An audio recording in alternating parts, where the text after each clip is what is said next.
For 2,000 years, millions of people have been saying the Lord's Prayer in churches, in homes, at the bedside, morning, noon, and night. The words roll off the tongue like a habit, like muscle memory, like something holy but far away.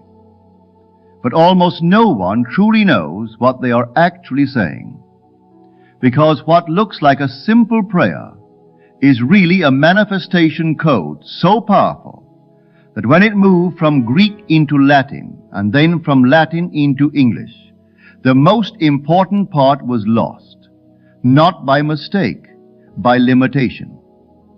The translators could not carry the original meaning because Latin did not have the right grammar to hold it. And so for 2 millennia, you have been repeating a watered-down version of the most powerful reality-shifting formula ever written into words. I am Neville Goddard, and today I will bring back what was taken. I will give you the 3 lost words that turn quiet hope into active command, that change begging into power, that shift prayer from pleading to a bold assumption that your wish is already done. Stay with me, because this is not fairy. This is not philosophy. This is practical mysticism, spiritual technology, a precise way to impress your desires onto the substance of reality itself. And once you understand what these 3 lost words truly mean, you will never say the Lord's Prayer the same way again. Let me take you back to the moment this prayer was born.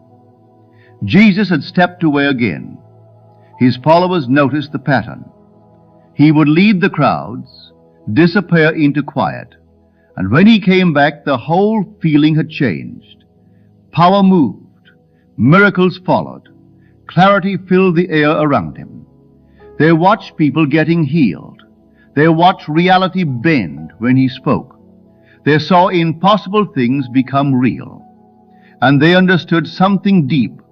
Whatever Jesus was doing in those private moments was shaping everything that happened in public. So one day the question finally came up. Not teach us how to preach, not teach us how to heal, not teach us how to do wonders. Teach us to pray. They were not asking for words. They were asking for his method, the inner process that produced the outer power. And Jesus gave them something that would be said for thousands of years. But here is what you must understand. The prayer you know, the prayer you were taught, the prayer translated into English from the Latin Vulgate, is missing the most essential piece, the imperative passive mood. Now I need you to follow me closely right here, because this changes everything. In ancient Greek, there is a grammatical form called the first aorist, imperative passive. It carries something very specific, not a wish, not a hope, not a polite request, a standing order, something that must be done absolutely and continuously, an unbreakable command that is already in the process of being fulfilled. But when Jerome translated the scriptures into Latin in the 4th century, he ran into a problem. Latin does not have this grammatical mood. The structure simply does not exist in the language. So he did the best he could. He used the closest form he had, and in doing so, the power was weakened. Let me show you what was lost. When you say, "Thy will be done," you think you are showing submission, acceptance, maybe even resignation to whatever God decides. But that is not what the original Greek carries. The correct translation, the one that keeps the imperative passive mood, reads like this: Thy will must be being done. You feel the difference? Not, may your will be done someday if you choose. Not, I hope your will gets done eventually. Thy will must be being done right now, continuously, as an absolute fact of reality. And when you say, thy kingdom come, you think you're asking for some future arrival, some distant event when God's kingdom finally shows up on earth. Wrong again. The imperative passive form means thy kingdom must be being restored, not coming, being restored, returning to what already is in consciousness, being pulled from the invisible into the visible through the sheer force of assumption. These are the three lost words. Must be being. Not might, not could, not should, must be being. Present, continuous, divine action. Reality already in motion. Your desire already hardening into fact because you have assumed it is. So this is not passive prayer. This is active assumption. This is brazen impudence in its purest form. Let me explain what I mean by brazen impudence, because this is where the real power lives. Jesus taught this principle through a parable. He said, imagine you have a friend and you go to his house at midnight. You knock on the door and say, friend, lend me 3 loaves of bread. A traveler has arrived at my home and I have nothing to set before him. And from inside, your friend answers, do not bother me. The door is shut. My children are in bed. I cannot get up and give you anything. But here is what Jesus said next, and this is critical. He said, I tell you, though he will not rise and give to him because he is his friend, yet because of his importunity, he will rise and give him whatever he needs. Importunity. That word in the original Greek means brazen impudence, shameless persistence, refusing to take no for an answer. This is not about being polite. This is not about hoping God might grant your request if you ask nicely enough. This is about assuming you already have what you desire and persisting in that assumption until it hardens into fact. The friend in the parable knew what he wanted. He assumed he would receive it. He did not waver. He did not doubt. He did not walk away when the first answer was no. He persisted. He stood at that door with brazen impudence, acting as though the bread was already his, until his assumption became reality. This is how you pray. This is how you use the Lord's Prayer, not as a request, but as a declaration of what must be being done in your life right now. Now I know what some of you are thinking. This sounds arrogant. This sounds like I am commanding God. No, you are not commanding God. You are recognizing that you are God. Your awareness, your consciousness, your I am, that is God. There is no other. When you say, Our Father, you are not addressing some far-away being in the sky. You are recognizing the divine creative power that you are. Imagination is the Father, and you are that imagination. You are the potter, shaping the clay of your reality. So when you say, Thy will must be being done, you are not bowing down to some external force. You are aligning your personal consciousness with the infinite consciousness that you are. You are selecting from infinite possible states the one you choose to experience. And you are declaring that it must be being done because you have assumed it is so. Let me give you the practical application right now, because knowledge without application is useless. Here is what I discovered. You do not need to recite the exact words of the Lord's Prayer. What you need is to grasp the consciousness behind those three lost words. Must be being. When you pray, when you assume, when you imagine your desire fulfilled, you are not hoping it might happen someday. You are declaring it must be being done right now in this moment, continuously, as an unshakable fact of consciousness. Let me show you how this works in practice. Suppose you desire wealth. Most people pray, "Please God, make me wealthy." That is begging. That is admitting you are not wealthy. That is living in the lack. Instead, you assume, my wealth must be being manifested right now. My abundance must be being restored to me. My financial freedom must be being done. Do you feel the difference? You are not asking. You are not hoping. You are stating what must be true because you have assumed it is true. Or suppose you desire love. Most people pray, "Please send me someone to love." Again, that is lack.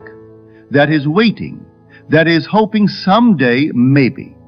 Instead, you assume, my perfect relationship must be being manifested.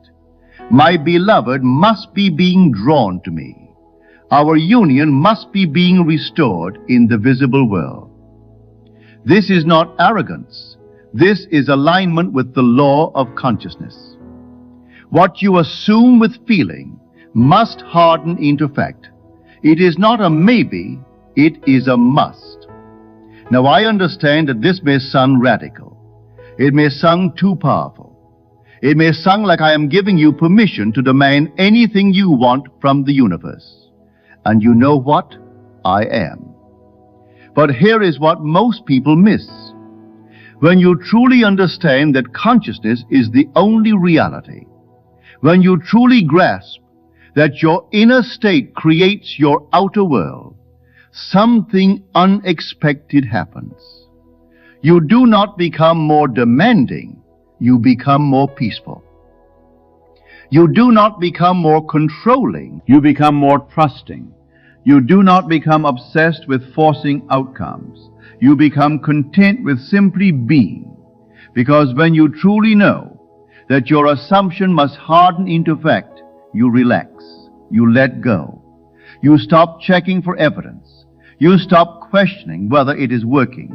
You simply assume it is done.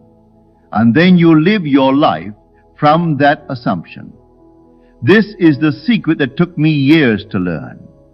This is what my teacher Abdullah drilled into me over and over until I finally got it. Assume the state. Persist in the assumption. Refuse to take no for an answer. And then let it be. If you are feeling this teaching, if something inside you is recognizing the truth of what I am saying, stay close, because what I am about to share next requires that you understand how to hold your state, even when everything around you seems to deny it.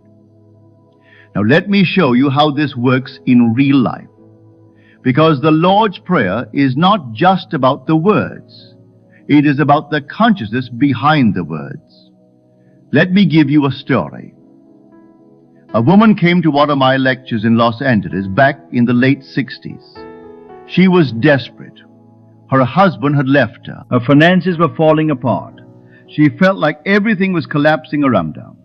She asked me, "How do I pray for my husband to return?" And I told her, "You do not pray for him to return.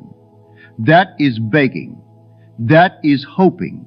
That is living in the lack of His presence. I said, you assume He has already returned.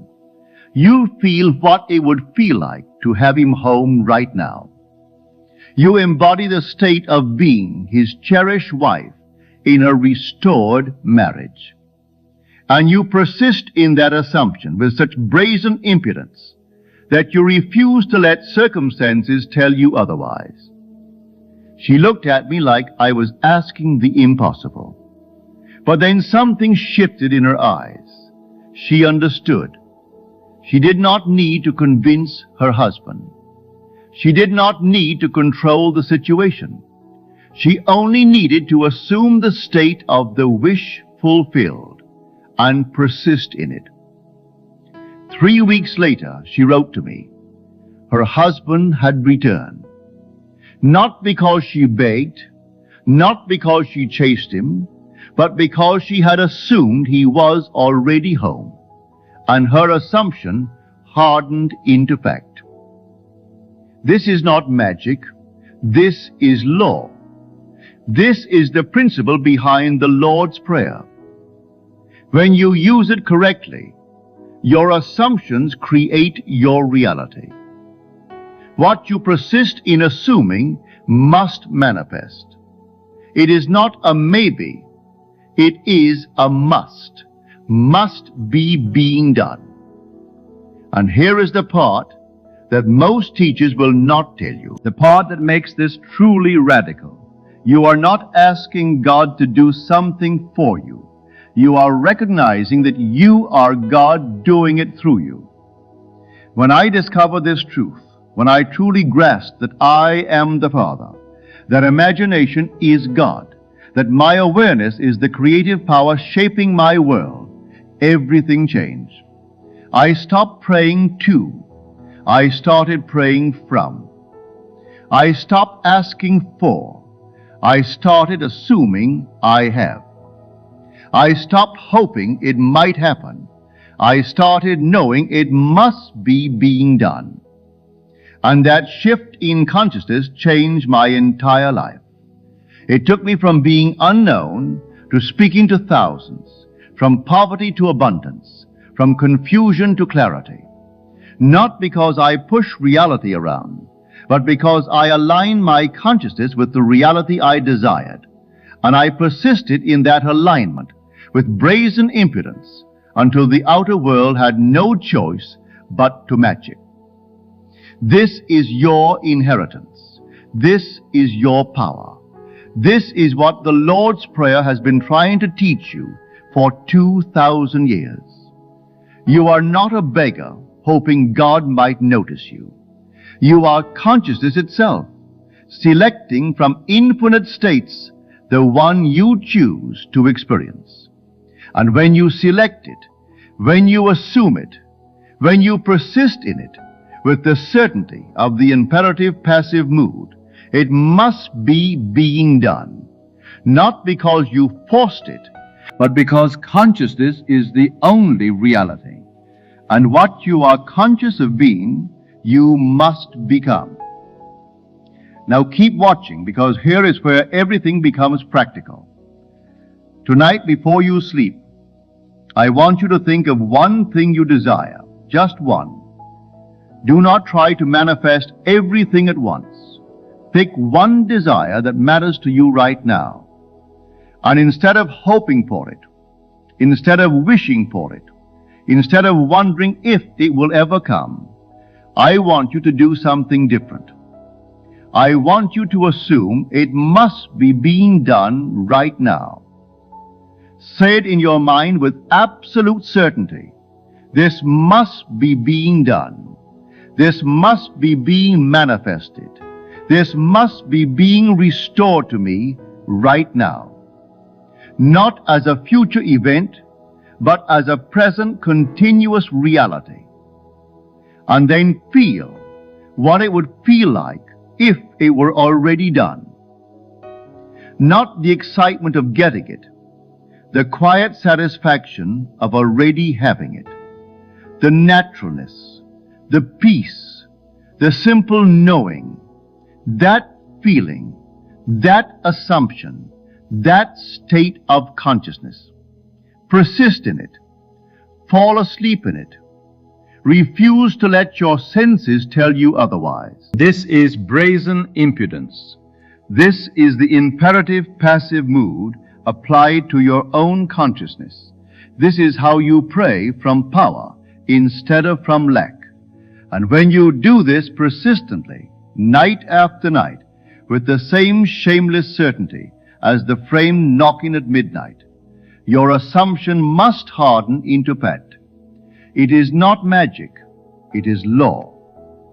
The three lost words, must be being, are not just about grammar. They are about consciousness. They are about assuming your desire is already in motion, already manifesting, already being done because you have declared it so through your awareness. This is the power that has been hidden in the Lord's Prayer for 2,000 years, and now you have it. If this teaching is landing with you, if something inside you is waking up, then carry this truth into your night. Practice this before you sleep. Live from the assumption, and watch the outer world begin to mirror what you have already accepted within.